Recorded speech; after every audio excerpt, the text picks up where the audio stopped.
About carbon resistance and its color code, means how can we calculate the resistance of carbon resistance by calculating its color code. So this resistance is made of carbon clay composition called carbon resistance. Its tolerance range is from 5 to 20%, having very low cost, and its size of resistance is depend on their power range. Means if the value of resistance is more, then its size that will be more. Its resistance can be calculated by color code of bands which are present on its surface. There are 4 bands, 1, 2, 3 and 4. There will be 4 bands. In some resistances, 4th band is absent. So first 2 bands are called significant figures. Significant figures. Third band is called decimal multiplier band, and 4th band is called tolerance band. Correct? Suppose first band is A, second B, third C and 4th D. Then resistance become AB into 10 to the power C plus minus D%. D is the tolerance percent. Correct now? A and B is the significant figure and C is decimal multiplier band. So to memorize the color of bands, we will take here a sentence. See, here is very important sentence. B.B. Roy, in capital letter, B.B. Roy of great, capital C, capital G should be capital letter, Britain, B should be capital letter, have, very, B should be in capital letter, good, G should be in capital letter, and wife, W should be in capital letter. So first B stand for black, second B stand for brown, R stand for red, O stand for orange, Y stand for yellow, G of great stand for green, B of Britain stand for blue, V of berry stand for violet, and this G of good stand for grey. Remember it, here there are 2 G. So first G, that is for green, and second G for grey, and W stand for white. So make a table: serial number, color, significant figure, decimal multiplier and tolerance percent. So BBROY of Great Britain has very good wife. So for black, significant figure start from 0, 0, 1, 2, 3, 4, 5, 6, 7, 8, 9. And decimal multiplier is the power of 10 of significant figure. 10 to the power 0, 10 to the power 1, 10 to the power 2, 10 to the power 3, 10 to the power 4, up to 10 power 9. And for this color, there is no any tolerance percent. 4th band may be gold, may be silver, or 4th band is absent, no color. So for gold, tolerance percent plus minus 5%, for silver it is 10%, and for no color it is 20%. So tolerance percent means error in resistance. So see here, let us an example. Here we have a carbon resistance. There are 4 bands A, B, C, D. A of red color, suppose B of yellow color, C of violet color, and 4th it should be either gold, silver or absent. So suppose it is gold. So resistance become AB. You will write directly AB. It is not A into B. It is AB into C plus minus D. So what is the significant figure for A? That is red color. See here, for red color significant figure is 2. For yellow color significant figure is 4. So it become 24. Into third violet, it is the tolerance. It is decimal multiplier.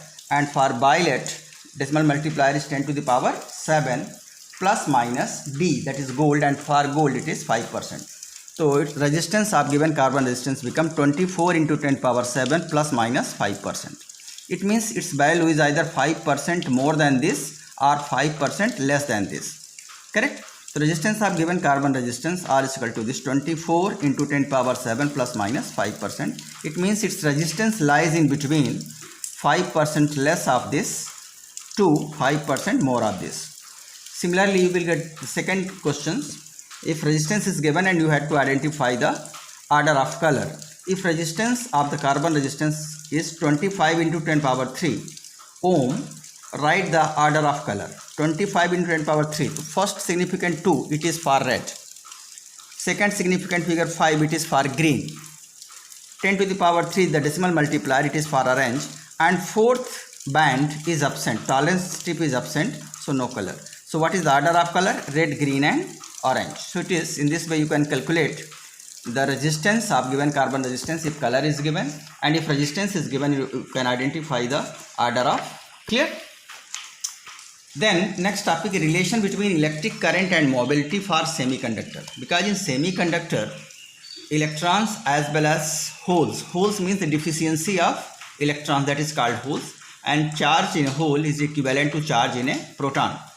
Correct now? So in semiconductor, electrons and holes both act as charge carrier. So for flow of current through semiconductor, electrons and holes both are responsible.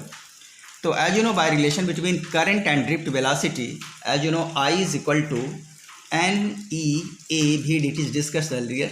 So suppose NEAVD, it is the current due to electrons and this one is the current due to hole. So sum of these two, so you will get I is equal to EA, number of electrons in per unit area cross section, into VD plus NH VDH. So what is the drift velocity of electron? It is EE tau by ME. It is already discussed. It is the drift velocity of hole, EE tau by MH. ME is the mass of electron and MH is the mass of hole. Because since mobility is equal to drift velocity in per unit EFI, so drift mobility of electron is drift velocity of electron upon electric field intensity. So it is we put the value of drift velocity of electrons, so it become E tau by ME. So VD is equal to mu E into capital E. Drift velocity of hole, it is mu H into capital E. Put the value of VDE and VDH in equation first. So you will get E into AE, NE mu E plus NH mu H. Correct? By Ohm's law, as you know, I is equal to V by R and R is equal to rho L upon A. So and V is equal to EL. V is equal to EL. And R is equal to rho L by A. Correct now? If we put the value of V and R here, so we will get EA upon rho.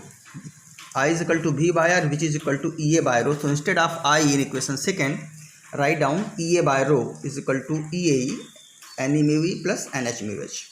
Get cancelled, 1 upon rho is equal to this much. And it is 1 upon specific resistance, that is called specific conductance, means reciprocal of specific resistance is specific conductance, denoted by sigma. So sigma is equal to 1 upon rho E NE mu E plus NH mu H.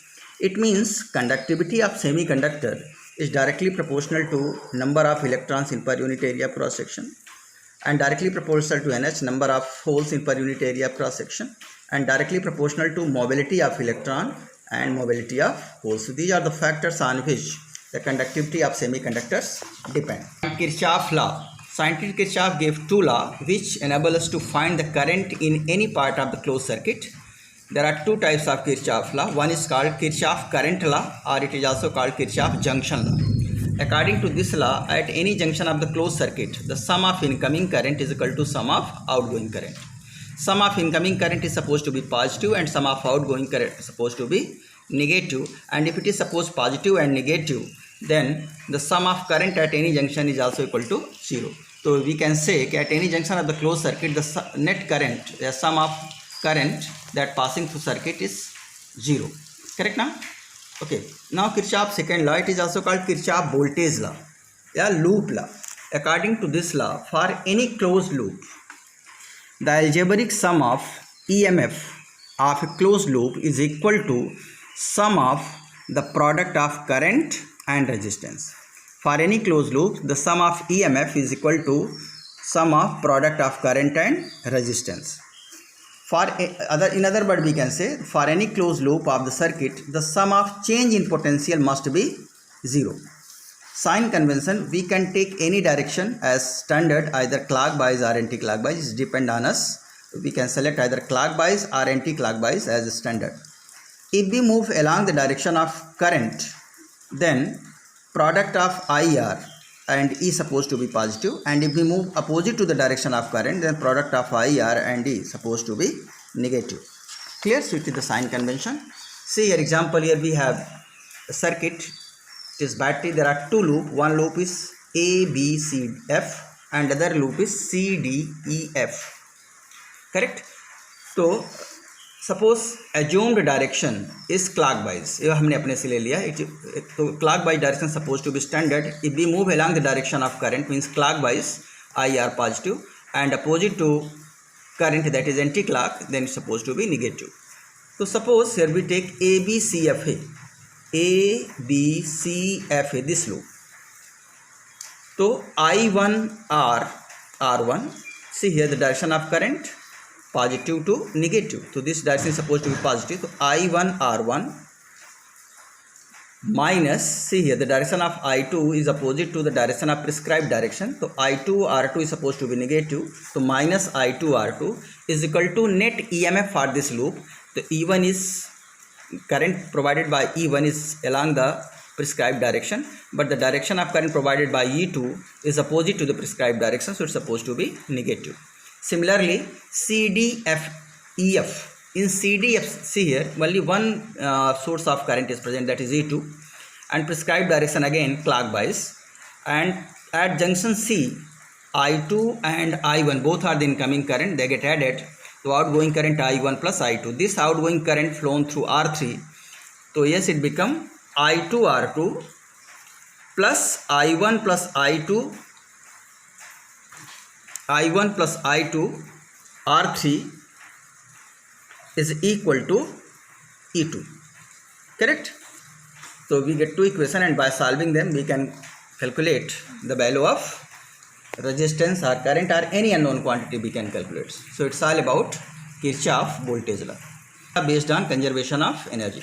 Thank you.